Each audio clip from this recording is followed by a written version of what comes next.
What is good, YouTube? It's your boy Flames back at it again with another Bible reading video.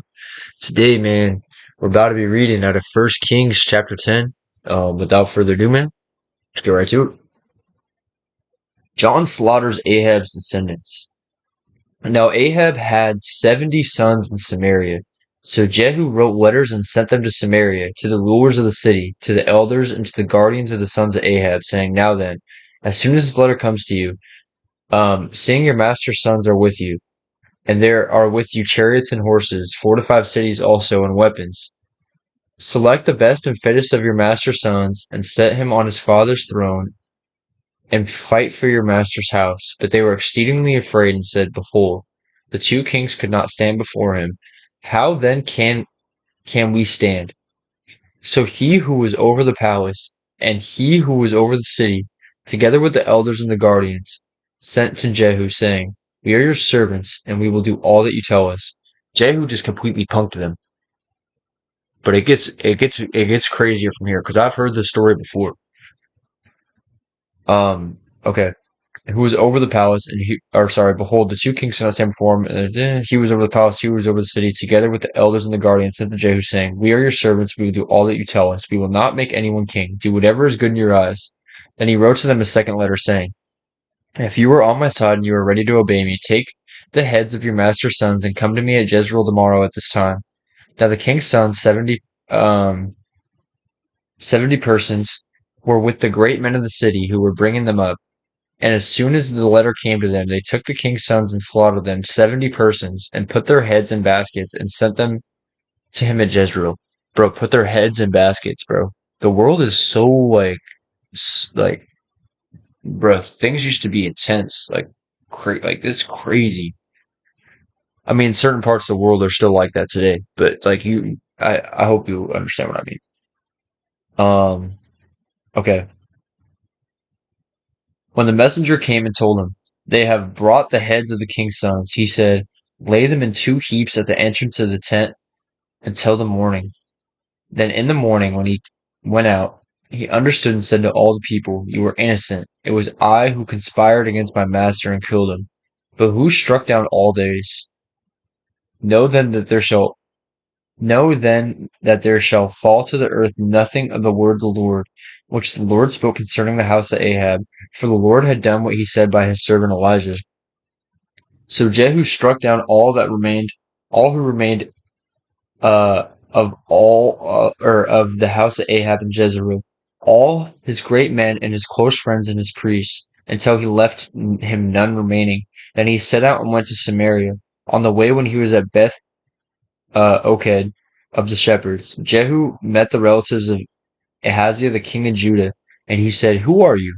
And they answered, We are relatives of Ahaziah. We have come down to visit the royal princes and the sons of the queen mother. He said, Take them alive. They took them alive and slaughtered them at the pit of Beth Aked, 42 persons, and he spared none of them. None of them. And when he departed from there, he met Jehonadab, the son of Rechab, coming to meet him, and he greeted him and said to him, Is your heart true to my heart as mine is to yours? And Jehonadab answered, It is. Jehu said, If it is, give me your hand. And he gave him his hand. And Jehu took him up with him into the chariot. And he said, Come with me and see my zeal for the Lord. So he had him ride in his chariot. And when he came to Samaria, he struck down all who remained in Ahab in Samaria, till he had wiped them out, according to the word of the Lord that he spoke to Elijah.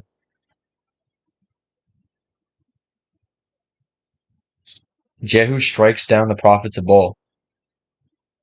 Hold on.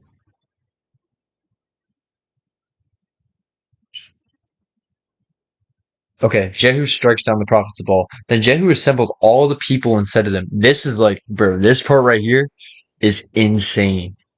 Insane. He outsmarted all of them. Then Jehu assembled all the people and said to them, Ahab served Baal a little, but Jehu will serve him much. Now therefore call me to all the prophets of Baal, all his worshippers and all his priests. Let none be missing, for I have a great sacrifice to offer to Baal. Whoever is missing shall not live. But Jehu um, did with did it with cunning in order to destroy the worshippers of Baal. And Jehu ordered, "Sanctify a solemn assembly for Baal." So they proclaimed it. And Jehu sent throughout all Israel, and all the worshippers of Baal came, that there was not a man left who did not come. And they entered the house of Baal. And the house of Baal was filled from one end to the other. He said to him who was in charge of the wardrobe, "Bring out vestments, bring out the vestments for all the worshippers of Baal." So he brought out the vestments for them. Then Jehu went into the house of Baal with uh, Jehonadab, the son of Rechab, and he said to the worshippers of Baal, "Search and see that there is no servant of the Lord among you, but only the worshippers of Baal." Then they went in to offer sacrifices and burnt offerings. Now Jehu had stationed 80 men outside and said, "The man who allows any of the three whom I give into your hands to escape shall forfeit his life." So as soon as he had made an end of offering the burnt offering, Jehu said to the guard and to the officers, "Go in and strike them down. Let not a man escape." So when they put them to the sword, the guard and the officers cast them out and went into the inner room of the house of Baal. And they brought out the pillar that was in the house of Baal and burned it. And they demolished the pillar of Baal and demolished the house of Baal and made it a latrine to this day. Jehu reigns in Israel. Thus Jehu wiped out Baal from Israel, but Jehu did not turn aside from the sins of Jeroboam the son of Nebat. Um, oh, my phone just died. That's great. Sorry, guys. I gotta leave like really soon. I didn't realize my phone was about to die. Okay. Um, and Job wiped out Baal from Israel, but Jehu did not turn aside from the sins of Jeroboam the son of Nebat, which he made Israel to sin, that is, the golden calves that were in Bethel and in Dan. And the Lord said to Jehu, "Because you have done well in carrying out what is right in my eyes, and have done to the house of Ahab according to all that was in my heart, your sons of the fourth generation shall sit on the throne of Israel." But Jehu was not careful to walk in the law of the Lord, the God of Israel, with all his heart. He did not turn from the sins of Jeroboam, which he made Israel to sin.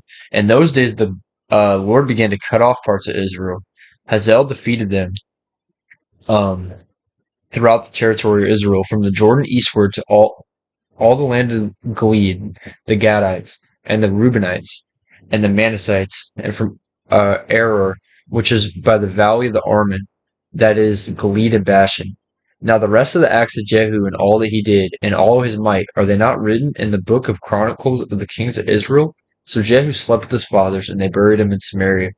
And Jehoash his son reigned in his place. The time that Jehu reigned over Israel and Samaria was 28 years. Okay, so um, he clearly wasn't the most. They said he still followed, wasn't pure to the Lord, right?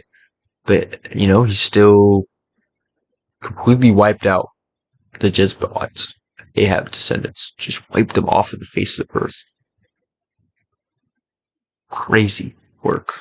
But yeah, I appreciate y'all for watching. Thank y'all so much. I love y'all, and I'm gonna catch y'all tomorrow. Peace.